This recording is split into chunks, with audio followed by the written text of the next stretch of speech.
नमस्कार विद्यार्थ्यांनो. माझे नाव आहे पंकज मते आणि आज आपण सुरू करणार आहोत इयत्ता 6वीतला गणित विषयातला धडा क्रमांक 17वा, ज्याचे नाव आहे भौमितिक रचना. भौमितिक रचना म्हणजेच आपल्याला बऱ्याच वेगवेगळ्या कृती एका रेषेवरती आपल्याला करायच्या आहेत. आता काय म्हणजे रेषेला बरोबर 90 अंशात एखादी रेषा काढणे किंवा रेषेवरती एखादा बिंदू दिला असेल तर त्याबरोबर बरोबर लंब काढणे, ह्या बऱ्याचशा रचना आपल्याला करायच्या आहेत. त्या कशा करायच्या तर ह्यात आपण धड्यात पाहून घेऊ. तर चला सुरू करूया या धड्याला, ज्याचं नाव आहे भौमितिक रचना. पहिला आहे लंब. लंब म्हणजे काय? आपण एक रेषाखंडाला बरोबर मधोमध दुभाजणारी एक रेषा काढतो, त्याला लंब दुभाजक असे म्हणतात आणि त्याच क्रियेला म्हणतात लंब. इथे एक रेषा एल आणि रेषा एन, ही रेषा एल आणि रेषा एन या एकमेकींना बिंदू एम मध्ये छेदल्यात आणि बिंदू एम जवळ होणारा प्रत्येक कोन मोजा. तर इथे आपण समजा कोन मापक ठेवले तर बिंदू एम बरोबर 90 अंशाचा कोन हा बनतोच. आता पहा, रेषा एल व रेषा एन यामध्ये बरोबर कोन काटकोनच असेल तर त्या रेषा एकमेकींना लंब आहेत असे आपण म्हणतो. आता जेव्हाही त्या रेषा एकमेकांना लंब आहेत त्यासाठी आपण हे चिन्ह वापरतो. याचाच अर्थ काय?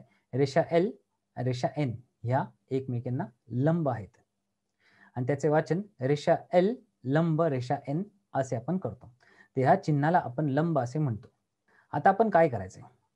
त्याचं धड्याचं नाव होते भौमितिक रचना. म्हणजेच काय? आपल्याला इथे वेगवेगळ्या प्रकारच्या रचना इथे करायच्या. तर पहिली रचना आहे रेषेवरील बिंदूतून त्या रेषेला लंब काढणे. म्हणजे एक रेषा आहे, रेषेवरती कुठेतरी एक बिंदू दिलाय आणि त्या बिंदूतून आपल्याला लंब रेषा काढायची आहे. आता त्या काढायच्या वेगवेगळ्या पद्धती असतात. तर पहिली पद्धत आहे गुण्याचा उपयोग करून. गुण्या म्हणजे आपल्याला कंपास बॉक्समध्ये, आपल्या कंपास पेटीमध्ये वेगवेगळी साधने दिली आहेत.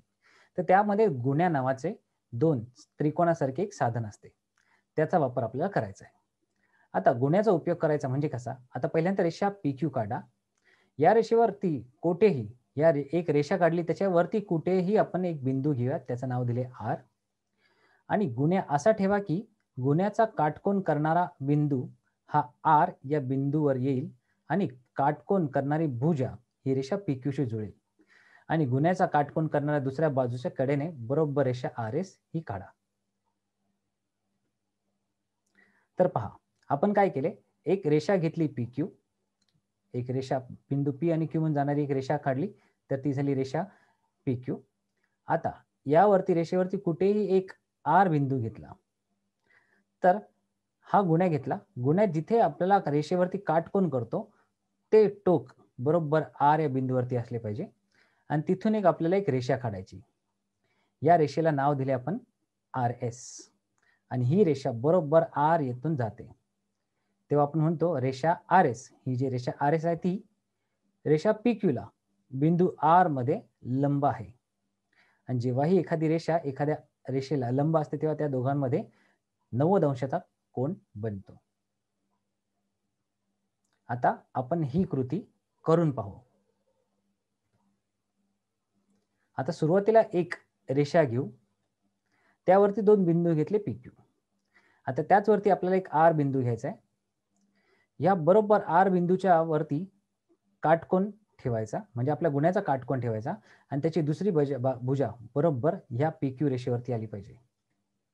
तर ही पेका, हा गुण्याचा बरोबर काटकोन करणारी बाजू ही R बिंदूवरती आली आणि दुसरी बाजू ह्या रेषेवरती आली आणि आपल्याला काय करायचं? बरोबर ह्या कडेने एक रेषा आपल्याला काढायची जी बिंदू R मधून जाईल आणि ह्या रेषेवरती पुढे आपण नाव देऊ S आणि ही रेषा बरोबर PQ या रेषेला लंब काढत असते R बिंदूतून आणि 90 अंशाचा कोन म्हणजे काटकोन करते. तर अशा प्रकारे आपण ही कृती करतो. आता दुसरा मार्ग कुठला? तर कोन मापकाचा उपयोग करायचा. आता कोन मापाचा उपयोग कसा करतात? तर कोन मापक आपण हे खरं तर कुठल्याही अंशाचा कोन काढण्यासाठी आपण कोन मापकाचा वापर करतो. आता आपल्या इथे 90 अंशाचा कोन करणार आहे, कारण जेव्हाही लंबरेषा मिळते ती दिलेल्या रेषेवरती 90 अंशाचाच कोन करते. म्हणून आपण कोन मापकाचा वापर करून सुद्धाही ती लंबरेषा काढू शकतो. आता कशी काढायची ते पाहू. सुरुवातीला रेषा RS काढा. त्या रेषेवरती कोठेही एक M बिंदू घ्या. M बिंदूवरून जाणारी रेषा RS ला लंब काढण्यासाठी आकृतीवर दाखवल्याप्रमाणे कोनमापकाचा केंद्रबिंदू M वर ठेवा. कोनमापकाच्या 90 अंशाच्या खुणेवरती बिंदू N काढा. MN या बिंदूतून जाणारी रेषा काढा. तेव्हा रेषा MN ही रेषा RS ला M बिंदूतून लंब आहे हे लक्षात घ्या. तेव्हाच आपण म्हणतो रेषा MN लंब रेषा RS.